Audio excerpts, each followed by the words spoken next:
Halo teman-teman, Assalamualaikum warahmatullahi wabarakatuh.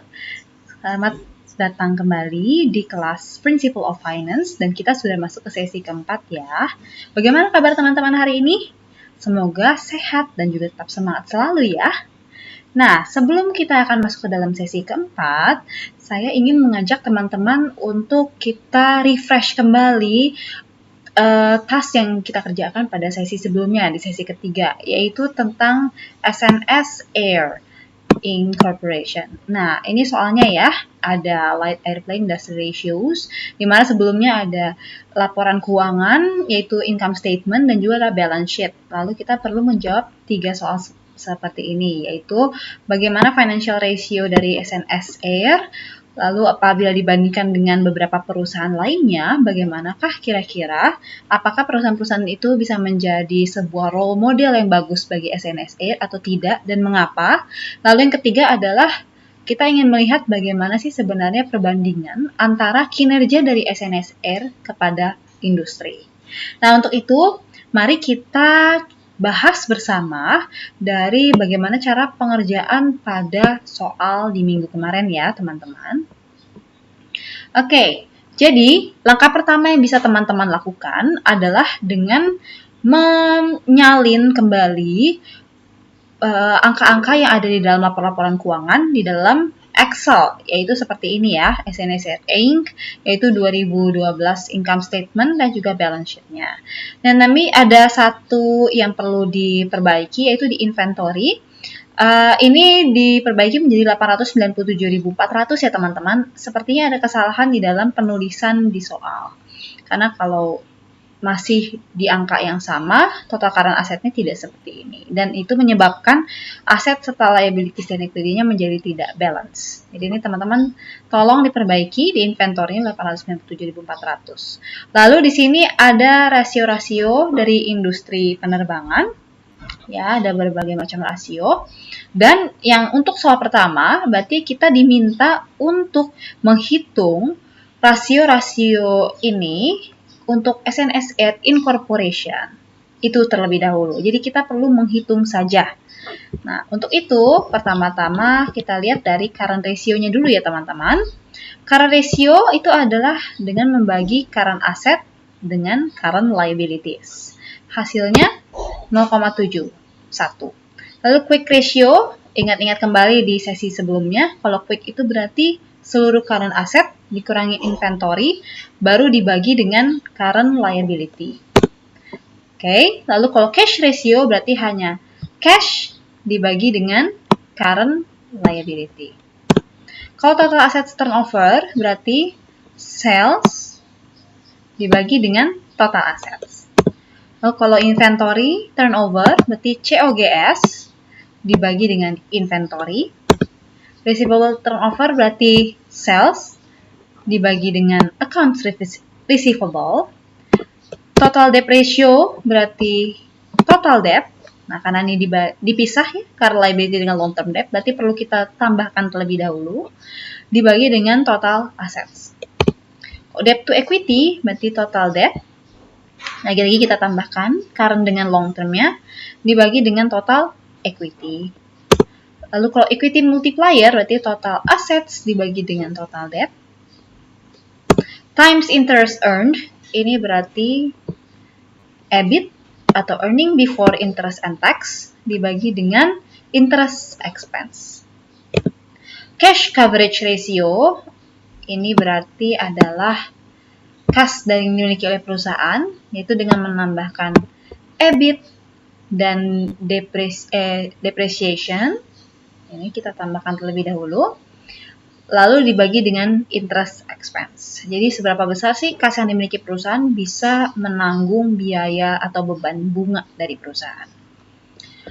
Lalu profit margin, ini berarti sales dibagi net profit.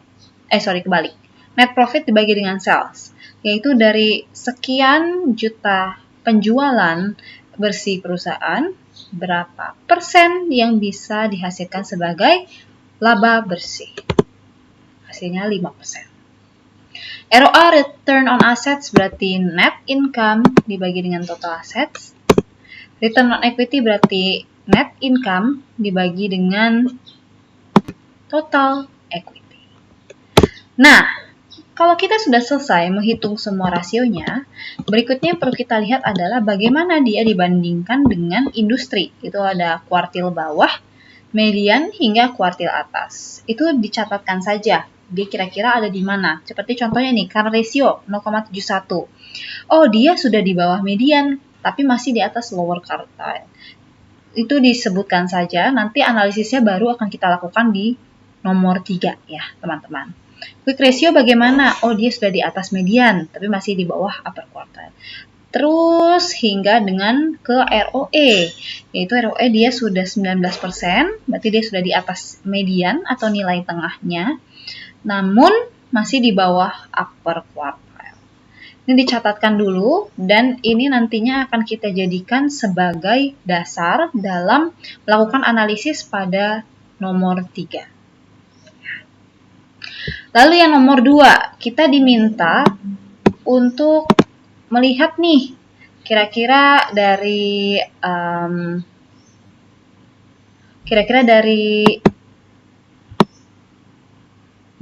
yang ada di dalam Boeing, lalu ada Bombardier, lalu ada Cirrus dan Cessna.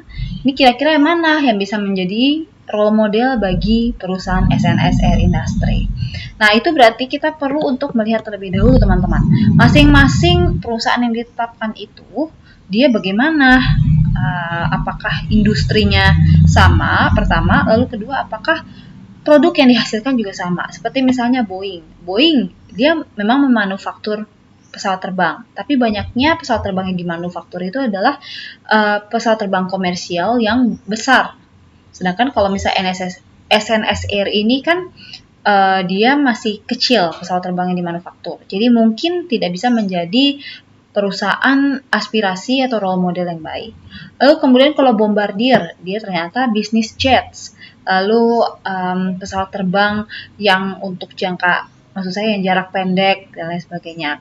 Nah, mungkin karena dia produknya itu sangat banyak, sangat diverse, dan juga merupakan manufaktur dari pesawat terbang yang besar, belum bisa menjadi aspire company yang bagus.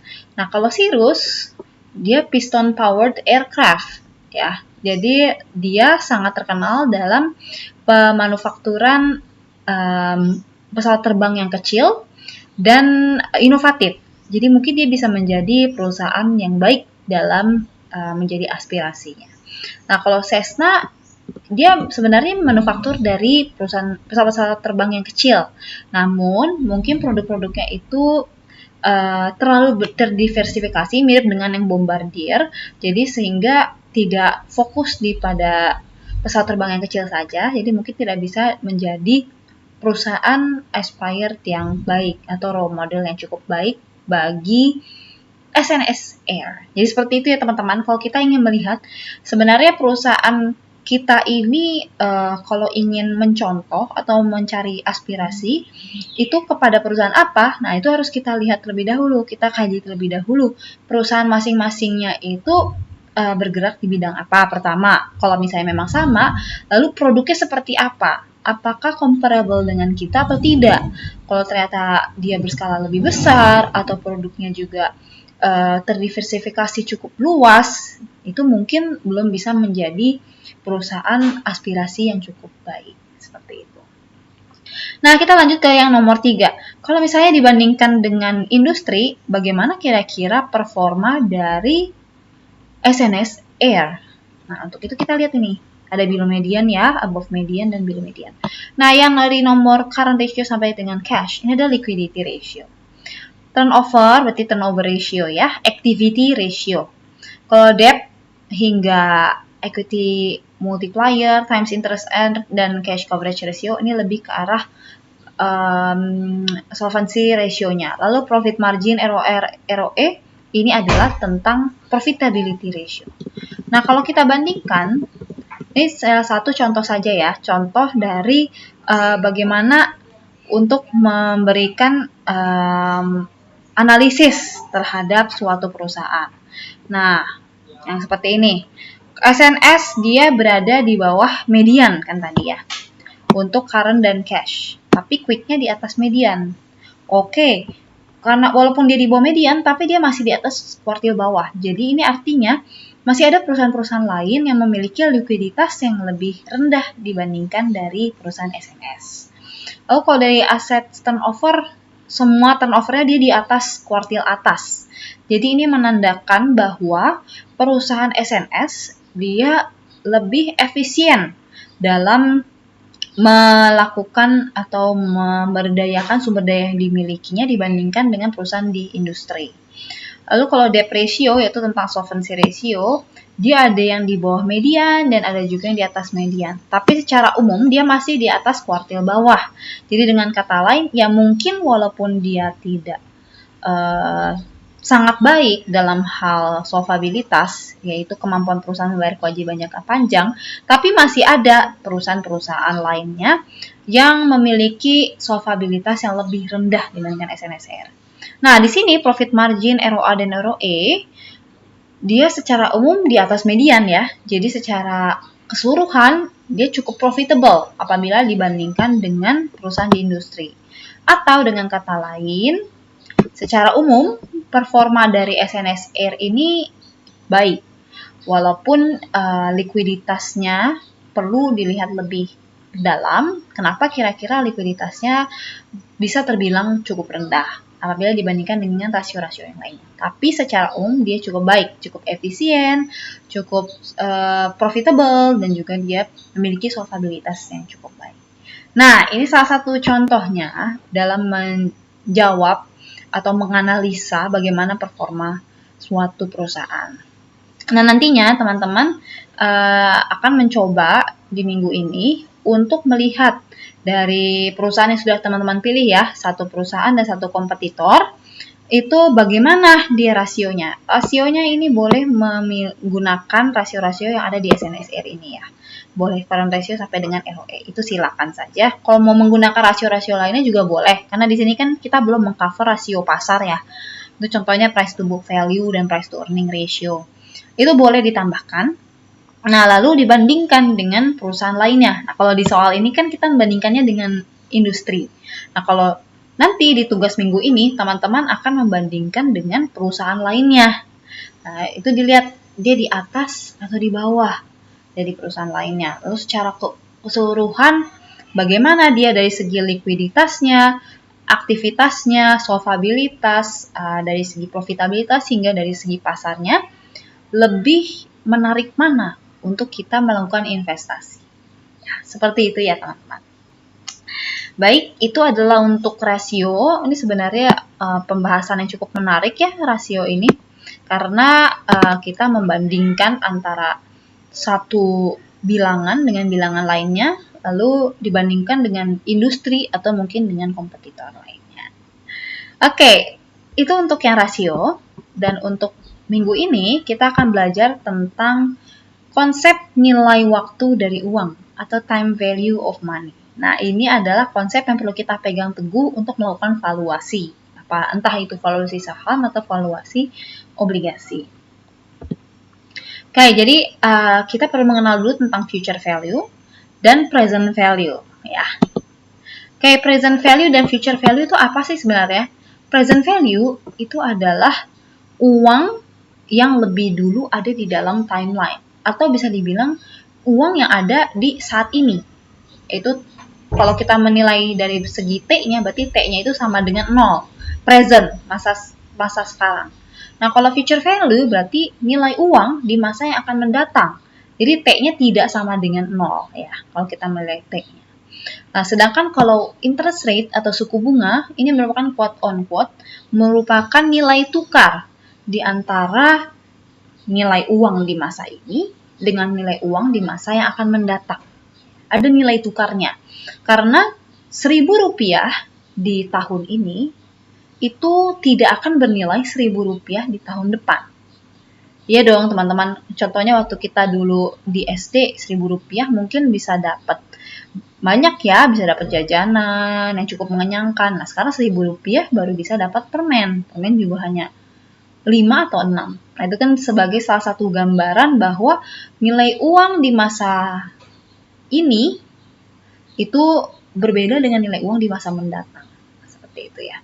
Nah, interest rate ini bisa macam-macam, bisa discount rate, bisa biaya modal, bisa required return, karena kan pasti ada tingkat imbal hasil yang dibutuhkan dari suatu proyek ya, suatu investasi. Itu kita membutuhkan, oke, kalau kita mau investasi di suatu bisnis, itu saya butuh imbal hasilnya, saya mendapatkan return 10%. Nah, itu required return-nya. Dan itu akan menjadi exchange rate kita. Oke. Berikutnya, nah, formula umum dari future value adalah seperti ini teman-teman. Nilai uang di masa mendatang merupakan hasil perkalian dari nilai uang di saat ini dengan discount rate, ditambahkan dulu dengan 1, lalu ini dipangkatkan dengan T atau periodenya, jumlah periodenya. Ya, yang ada di dalam kurung ini 1 plus R pangkat T merupakan future value interest factor atau kalau disingkat menjadi FVIF gitu ya. Jadi kalau untuk future value ini dikali present value dengan future value interest factor. Contohnya bagaimana? Ada berikutnya. Nah, misalnya kita ingin menginvestasikan $100 dalam 1 tahun dengan tingkat imbal hasilnya 5% per tahun. Berapakah future value di 1 tahun? Nah, tadi future value sama dengan present value kali 1 plus R pangkat T ya. Di sini present value-nya yang $100. R-nya yang 5% dan T-nya 1. Karena kan dalam 1 tahun ya. Langsung kita masukkan sini. Future value-nya adalah 100. Present value dikali 1 plus 5% R pangkat T. T itu 1. Nah, karena 1 itu pangkat 1 adalah sama, ya berarti tidak akan dituliskan pun tidak apa-apa. Nah, hasilnya adalah 105. Nah, kalau misalnya kita akan menyimpan uang tersebut untuk tahun berikutnya. Jadi berapa yang akan dimiliki 2 tahun dari sekarang? Itu caranya adalah ya 100 dikali 1 plus 5% pangkat T. Nah, di sini T-nya adalah 2. Jadi hasilnya seperti ini, 110,25.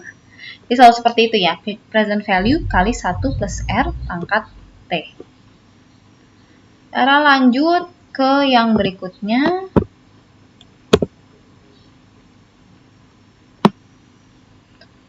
Nah, misalnya kita memiliki relatif yang sedang mendepositokan $100 dengan suku bunga 5,5% 200 tahun yang lalu. Berapakah investasi tersebut di masa sekarang? Nah, ini jangan keliru ya teman-teman. Walaupun ini disebutnya sekarang, tapi sebenarnya yang kita cari adalah future value. Kenapa? Karena present value-nya atau T sama dengan nolnya adalah di 200 tahun yang lalu. Ya, ini adalah present value-nya $100 di 200 tahun yang lalu. Dan T-nya itu 200 dengan suku bunganya 5,5%. Yang dicari sekali lagi saya tekankan, yang dicari di sini adalah future value-nya.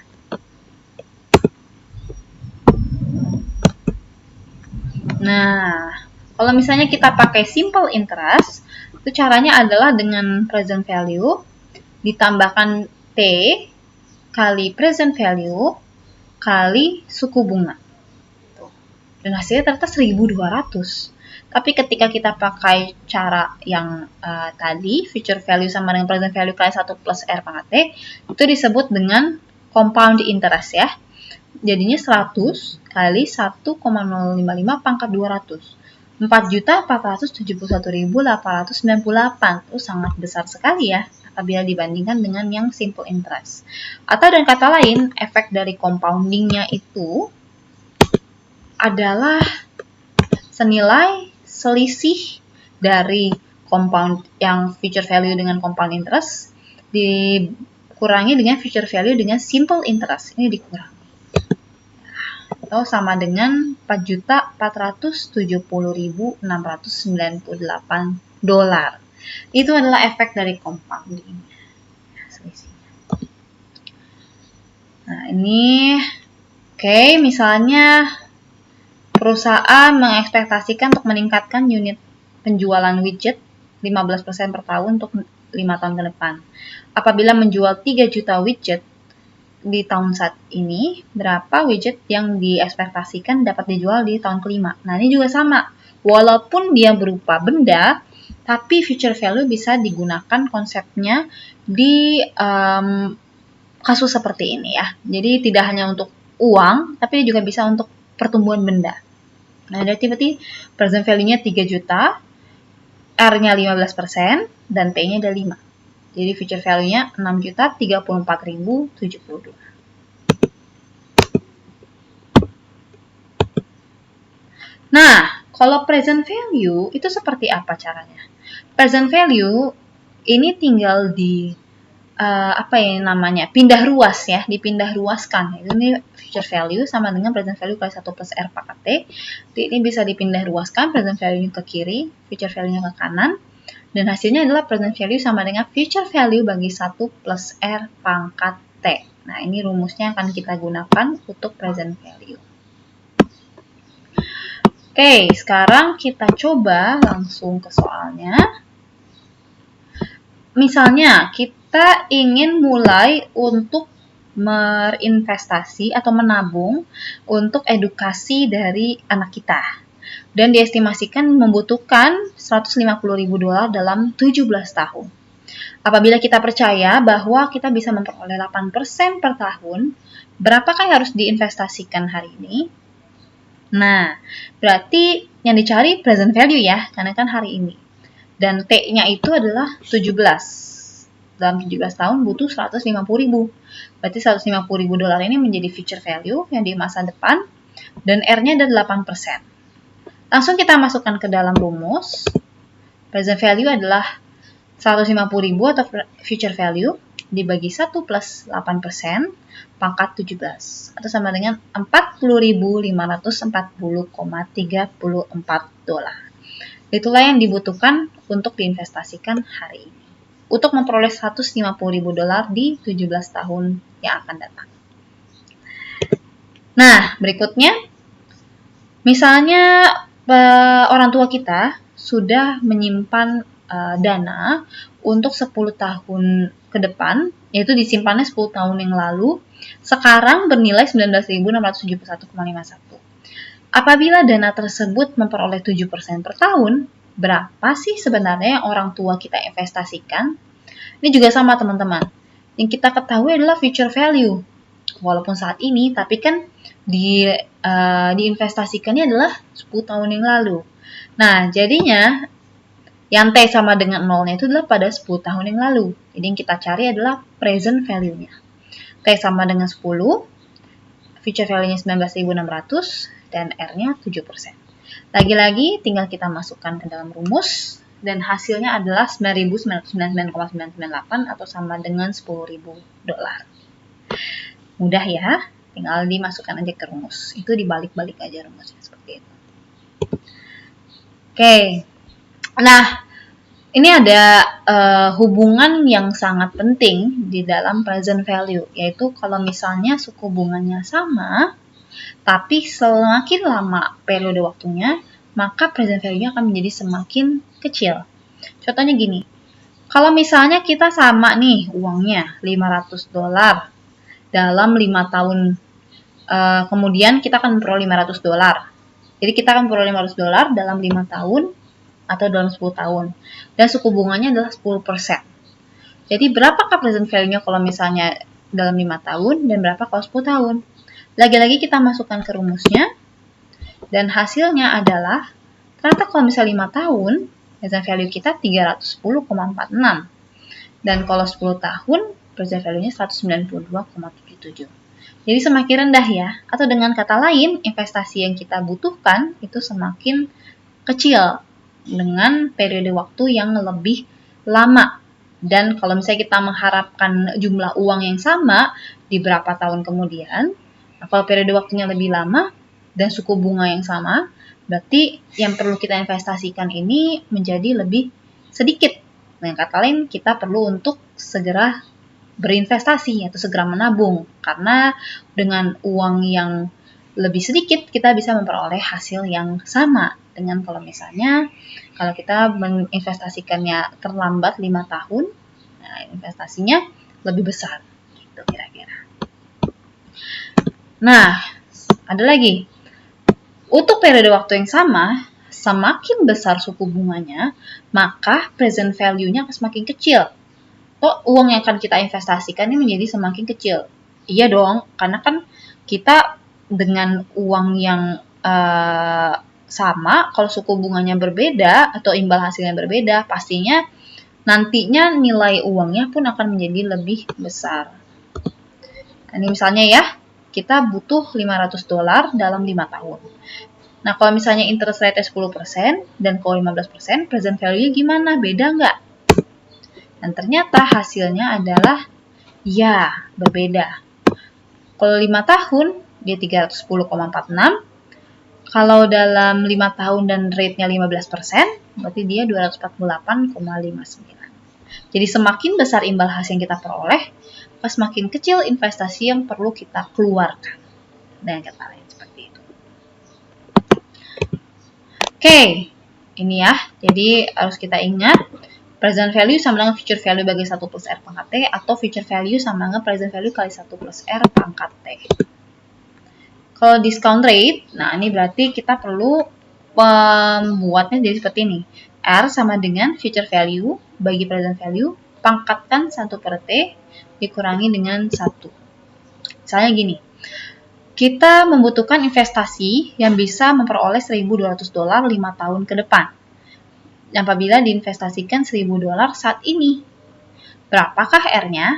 Nah, dimasukkan ke rumus tadi. R sama dengan future value bagi present value, pangkat 1 per T, dikurangi 1. Ya, future value 1.200 bagi present value 1.000, pangkat 1 per 5 kurangi 1, itu 3,7%. Nah, kalau misalnya kita mempunyai satu orang anak dengan umurnya 1 tahun, dan kita ingin memberikan $75.000 17 tahun ke depan untuk edukasinya dia. Dan sekarang kita memiliki $5.000 untuk diinvestasikan. Berapa kira-kira suku bunga yang kita butuhkan? Nah, T-nya berarti 17 atau 16, teman-teman? 16 ya? Karena kan ini 17, karena di 17 tahun ke depan. Nah, lalu R-nya adalah future value-nya 75.000 bagi dengan 5.000, pangkat 1 per 17 dikurangi 1. Jadi hasilnya adalah 17,27%. Oke. Nah, sekarang yang terakhir adalah dengan rumus yang sama, kita ingin melihat berapa sih waktu yang kita butuhkan untuk memperoleh nilai sekian di masa yang akan mendatang. Caranya seperti ini. T sama dengan ln dari, ln itu logaritma natural ya teman-teman. Ln dari F future value dibagi present value, lalu dibagi dengan ln dari 1 plus R. Langsung ke soal aja. Apabila kita ingin membeli mobil baru dan bersedia untuk membayar $20.000, lalu bisa menginvestasikan 10% per tahun, dan sekarang kita memiliki $15.000. Kira-kira berapa waktu yang perlu kita miliki untuk memiliki uang yang cukup untuk membayar mobil tersebut secara kas? Oke, berarti future value-nya yang mana teman-teman? 20.000 ya. Present value-nya adalah yang $15.000. Suku bunganya 10%. Ini udah ada semua berarti ya nilainya. Tinggal kita masukkan aja ke rumusnya. Ln dari future value bagi present value bagi ln dari 1 plus R, itu 10%. Dengan kata lain dibutuhkan 3,02 tahun. Ini bisa dijadikan menjadi bulan. Karena kan dalam 1 tahun itu ada 12 bulan. Jadi caranya nih 0,02-nya dikalikan dengan 12. Atau sama dengan 0,24 bulan. 3 tahun 0,02 kali 12, 3 tahun dan 0,24 bulan. Oke, nah ini adalah rangkumannya dari present value, future value, dan cash-nya seperti apa. Nah, sekarang kita coba exercise ya. Ada 3 macam exercise. Nah, kita menggunakan rumus-rumus yang telah kita dapatkan tadi, lalu akan kita terapkan seperti apa kira-kira. Tadi soal-soal yang ada di PPT sudah saya salin ulang di dalam Excel. Jadi ada 3 soal yang akan kita kerjakan. Pertama adalah ini. Anda baru saja menerima notifikasi bahwa Anda telah menerima $1 juta dalam lotre. Namun, uang ini hanya dapat dimiliki oleh kita pada ulang tahun ke-100, yaitu 80 tahun dari sekarang. Berapakah present value dari lotre tersebut apabila discount rate yang cocok adalah 9%? Nah, berarti di sini ini cukup lugas ya, cukup jelas, eksplisit disebutkan bahwa yang dicari adalah present value. Oleh karena itu pasti yang ada itu $1 juta ini adalah future value-nya. Sekarang PR kita adalah untuk mengetahui berapa sih kira-kira T-nya. Nah, kalau kita lihat sekilas, T-nya pasti kita akan memikirkan itu adalah 100. Itu karena pada bulan tahun ke-100 kita. Namun perlu dilihat ini ada 80 tahun dari sekarang. Oleh karena itu, T-nya 80 tahun dari sekarang, yaitu 100 tahun, berarti T-nya adalah yang 80. Karena kan 80 tahun dari sekarang. Seperti itu ya, present value-nya di masa sekarang. Itu adalah present value di saat umur kita 20 tahun. Nah, R-nya adalah 9%. Sekarang kita tinggal memasukkan ke dalam rumus present value, yaitu future value dibagi 1 tambah R pangkat T. Langsung aja kita masukkan. Dengan future value bagi 1 tambah R pangkat T. Berarti di saat ini, di saat umur kita 20 tahun, nilai loterenya adalah $1.013,63. Cukup gampang ya teman-teman ya, langsung dimasukkan aja. Mungkin nanti kita perlu sangat teliti dalam menentukan T-nya berapa. Seperti ini, kalau 80 tahun sekarang berarti T-nya 8. Oke, kita sudah mengetahui present value untuk yang soal pertama. Lanjut ke soal kedua. Kita baru saja membuat kontribusi pertama untuk akun pensiun kita senilai $5.000. Apabila diasumsikan tingkat pengembaliannya adalah 11%, lalu tidak ada kontribusi berikutnya yang akan kita lakukan, berapakah akun tersebut ketika kita pensiun di 45 tahun ke depan? Dan bagaimana kalau misalnya kita menunggu 10 tahun sebelum kita ingin berkontribusi? Nah, ini mungkin rada-rada tricky ya soalnya. Tapi yang bisa saya katakan bahwa ini yang diminta oleh soal ini ada 2 skenario. Yang pertama adalah skenarionya ya kita membuat kontribusi saat ini juga $5.000 dan tidak akan melakukan kontribusi lainnya. Lalu nanti akan kita ambil di 45 tahun kemudian saat kita pensiun dengan R-nya 11%. Itu skenario yang pertama ya. Jadi untuk skenario yang pertama yang kita cari, tapi keduanya ini sama-sama future value ya teman-teman ya. Karena sama-sama ditanya berapa sih akun kita saat kita pensiun. Nah, oleh karena itu rumusnya yang ini, yaitu future value sama dengan present value kali 1 plus discount rate pangkat T. Nah, untuk skenario pertama, present value-nya $5.000, R-nya 11%, dan T-nya adalah karena dilakukan saat ini, berarti dibutuhkan 45 tahun ke depan, T-nya berarti 45. Dengan future value-nya berapa? Nah, kalau skenario kedua, present value-nya masih sama, yaitu 5.000. R-nya pun masih sama, yaitu 11%. Yang berbeda adalah T-nya. T-nya kita menunggu 10 tahun sebelum berkontribusi. Oleh karena itu, maka waktunya akan berkurang 10 tahun. Kenapa? Karena kan dari saat kita kontribusinya saat ini, itu butuh 45 tahun sampai pensiun. Tapi kalau 10 tahun ke depan kita baru menanamkan dana, berarti waktu yang kita butuhkan untuk pensiunnya lebih pendek dong. Yaitu senilai 45 dikurangi dengan 10. Sama-sama yang dicari adalah future value. Gitu ya teman-teman. Nah, future value-nya langsung kita masukkan aja ke rumusnya. Present value kali 1 plus R pangkat T.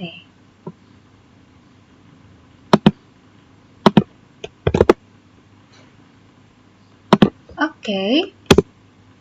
547.651 dolar. Kalau kita menunggu 10 tahun terlebih dahulu sebelum kontribusi, berapa? Apakah akan sama? Kali 1 plus R pangkat T. Oke. Nah, ternyata dia jauh berbeda ya teman-teman ya. Jadinya hasilnya adalah 192.874. Dengan kata lain, semakin cepat kita menabung, maka uang yang akan kita dapatkan pun akan menjadi semakin besar. Ini cukup jauh. Bisa dibilang lebih dari 2 kalinya, hampir 3 kalinya. 3 kali. Oke, itu untuk yang soal kedua, mencari future value. Terakhir adalah mengenai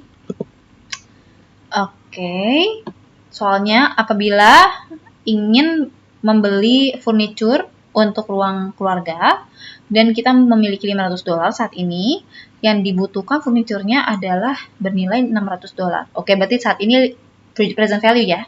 Sedangkan kita butuh 600 dolar, berarti itu adalah future value-nya yang kita butuhkan. Apabila bisa mendapatkan 6%, berapakah yang perlu kita berapa lama waktu yang perlu kita tunggu apabila tidak ada uang tambahan? Oke, berarti yang kita cari adalah berapa lama itu T. Rumusnya adalah yang ini, itu ln logaritma natural dari future value per present value bagi logaritma natural dari 1 plus suku bunga.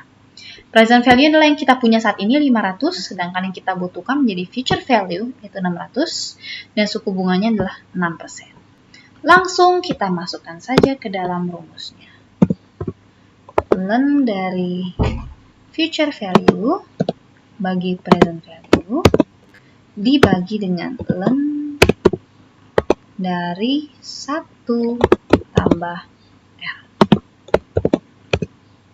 Ternyata kita butuh 3,13 tahun untuk memperoleh 600 dolar. Ya, jadi bisa membeli furniture-nya. Butuh 3,12. Oke, jadi begitu kira-kira cara kita mengerjakan soal-soal yang berhubungan dengan konsep nilai waktu dari uang. Jadi tinggal dimasukkan saja ke rumus sebenarnya. Tapi yang cukup tricky adalah untuk menentukan mana nih sebenarnya yang present value, mana yang future value, lalu periodenya berapa lama, dan suku bunganya pun perlu kita lihat yang mana yang akan kita pakai. Baik, sekian adalah materi untuk hari ini. Untuk berikutnya, teman-teman bisa akses di dalam portal. Saya sudah mengunggah materi yang saya sampaikan hari ini, dan juga ada task dan forumnya juga sudah saya buka. Dan untuk minggu ini, teman-teman silahkan untuk melanjutkan yang ada dalam grup task di minggu lalu, yaitu setelah teman-teman memilih satu perusahaan dan satu kompetitor, dilihat laporan keuangannya, sudah diunduh selama 3 tahun terakhir, dihitung rasio-rasio dari masing-masing perusahaan tersebut. Dan sebagai hint, teman-teman bisa mengkalkulasi rasio-rasio sesuai dengan yang ada di SNS Air Industry ya, jadi boleh menghitung rasio yang ada di situ.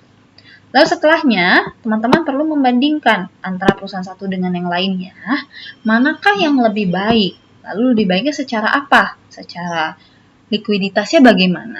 Aktivitasnya seperti apa? Profitabilitasnya seperti apa?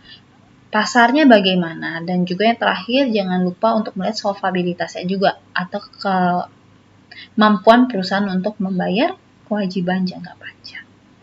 Seperti itu, ini Deadline-nya adalah 1 minggu dari saat ini, jadi di hari Rabu malam ya.